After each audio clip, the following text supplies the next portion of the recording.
Hello Carnage Cravers, welcome back to Carnage Corner.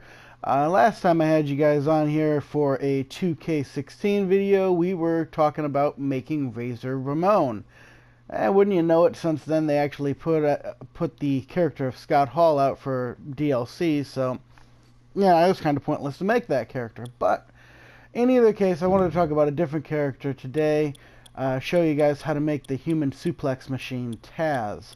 Now, for those of you who do not know what Taz is up to these days, I'm going to go ahead and plug his show and put it over, because Taz has a morning radio show, 5 days a week, Monday through Friday, 2 hours of audio and video. Actually, there's a VOD version, and the show's awesome. If you're a fan of wrestling, or just a fan of common sense, you definitely want to check out the Taz show.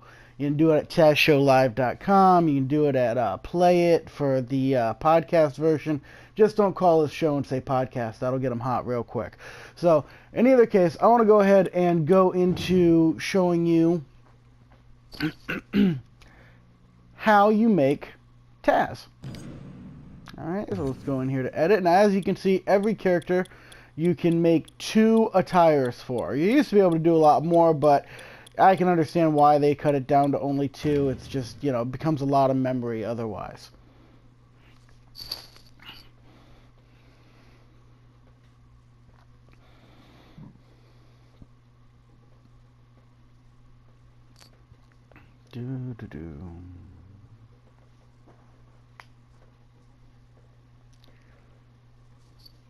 Alrighty, so as you can see here, they show you both attires at once. You have your entrance and your ring, and as you can see, this is classic ECW Taz. We got the FTW 13 here on the wrist. Got to give him his towel. Just right down to the fact that his boots didn't match the rest of his attire. No, but and this one was relatively simple. The problem I did actually run into was they didn't have, of all the singlets that they have, they didn't have one that was the way Taz wore his. They didn't have one that came down into a set of trunks. They all came down into a set of shorts. So basically, I actually built this singlet with a set of trunks and a tank top. Chose the tightest A-frame top that I could find, and you can hardly tell. If I hadn't told you, you wouldn't have been able to tell that it wasn't an actual singlet. So, okay, and back up a little bit, show you the other one, which the singlet's the classic look, but myself, I was always a fan of the outfit Taz wore for the majority of his WWE run, which, at first glance, it kind of looked like he just ripped the sleeves off of a mechanic's jumpsuit. Of course, that's not what it was. He had a sleeveless button-down shirt. And, of course, a pair of pants. But for some reason, I always liked that outfit a little better than the singlet, So this was Taz's other attire. And you see, you got the orange sunglasses on there for him. Got to have the orange sunglasses. Now, here's another place where I had to compromise, because they do not have a sleeveless button-down shirt. So if you look closely, you can actually see that what I did is I actually chose a... basically, this is Seth Rollins' shirt. And I just changed the color, made the color scheme match to the bluish gray that Taz's jumpsuit was. And that's that. Now, again, one of the harder things to do when you're trying to make a character who's not part of the game is, match their tattoos or make their face. Now, Taz's tattoos, as you can see, these are not Taz's actual tattoos because they're not in the game. What I did was get it as close to it as I could. From a distance, you cannot tell, because, well, let's face it, we can only do... We're working inside the confines of a game, but we only have the material they give us to work with. I'm trying to think of a nice way to put it. And, got the mohawk going on, the facial hair. facial structure is another thing. If you want to spend hours and hours working on facial structure, I know it is possible to get the facial structure closer. I have a general rule: if it's going to take me longer than an hour, it's probably it's probably taking me too long. So that being said, go into what is arguably even more important when creating a character than their way they look is their moveset.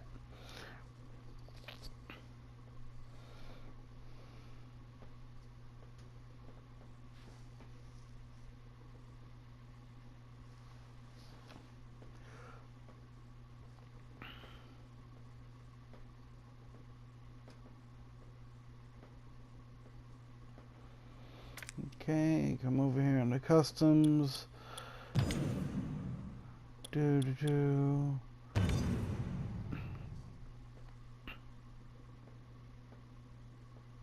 All right. Now, as you can see, you have a lot of things that you can adjust for creating a character, all the way up to how they get in or out of the ring. Now, in a lot of cases, I don't sweat how they get in and out of the ring so much because, but things like the strikes and grapples. The grapples are the big thing because, I mean, let's be honest, not a lot of guys strike in similar fashions unless you're The Rock and you put a ton of screwy theatrics into your strikes, but the generally speaking, it is the grapples and whatnot that really stand out. Now, you know, here we have, as you can see, I've got moves in here for Taz like snap suplex, you know, there's the hammer locks. Pretty much went through, and any technical suplex type move I could find, because I mean that's what Taz is. Taz is the human suplex machine, even though WWE wouldn't call him that, but what do they know? Alright, so I mean all manner and form of suplexes that we have here. Why? Because and there we go. So basically, when I make a character's moveset, I actually start with the finishers. I start at the finisher and signature, and then I will go back and fill in everything else. Because, you know, you gotta, when you're deciding what you're using for the finisher and whatnot, you can fill in everything else after. Okay? Okay, the Taz mission proper is not a part of the game. So the rear naked choke got put on here as a finisher. It's the closest thing to the Taz mission that they have. The half Nelson choke suplex, this used to just be called a Tazplex before they decided to pretend he didn't exist. Which, hey, he's not hot about it, neither am I, but the guy deserved more credit, that I will say. So going into the signatures, we got the half Nelson suplex, love that move, and of course the capture suplex. So some of the most devastating suplexes that we've ever seen Taz do are the ones that were chosen for his signatures and finishers. And then, of course, you know, you can go in and you can pick these, the oh my god moments. Honestly, I'm not sure I've ever seen Taz do this move, but it looks good. You know, I was just trying to find something for him to do through the table. But, from there, we'll come over and, I mean, you pick the weight detection moves. You know, considering Taz is, 250 pounds, weight detection's not really an issue. He can pretty much do his moves to anybody. And, for the purpose of making Taz, I didn't really worry about, as you can see, there's no springboard. I didn't worry about diving moves. He wasn't one to leave his feet all too often. I just made him very, very technically and submission technically sound, and sound as far as his submissions go. So that's that on pretty much how to make a move, how to make his move set. And the last but not least thing on making a WWE superstar, or making a superstar in the WWE game who is not already an option: entrance.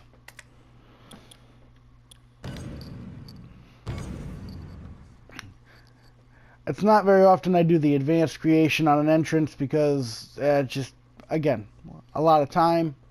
I like to spend them. I like to make the people, but I like to spend the majority of the time playing. So I don't like spending hours and hours making characters. I mean, I've been known to, but I try to avoid it where I can.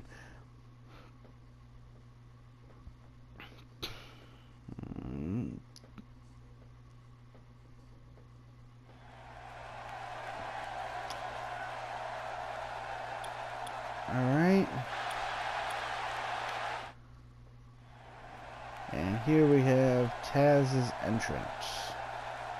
Now obviously they do not have the gimmick where, you know, the little explosion goes off and he walks down to the ring, gets on the turnbuckle, crosses his arm, and takes his towel off. We don't have that one. It's not in the computer. It's not an option.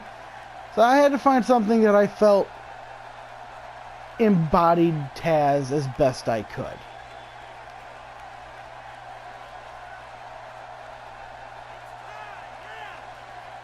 And this is what I came up with.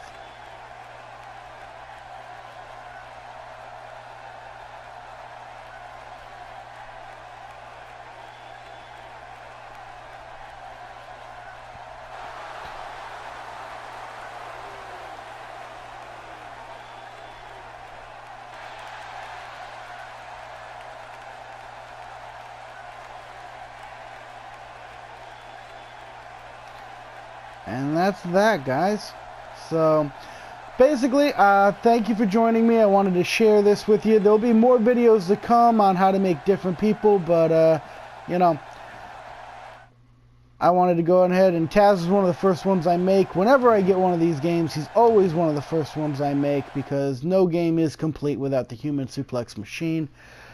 I'll say this, guys, don't forget to check out the Taz Show. It's Monday through Friday mornings, 7 a.m. to 9 a.m. Check that out. Call up Taz. Tell him that I turned you on to it. And, you know, remember, until next time, Carnage is right around the corner.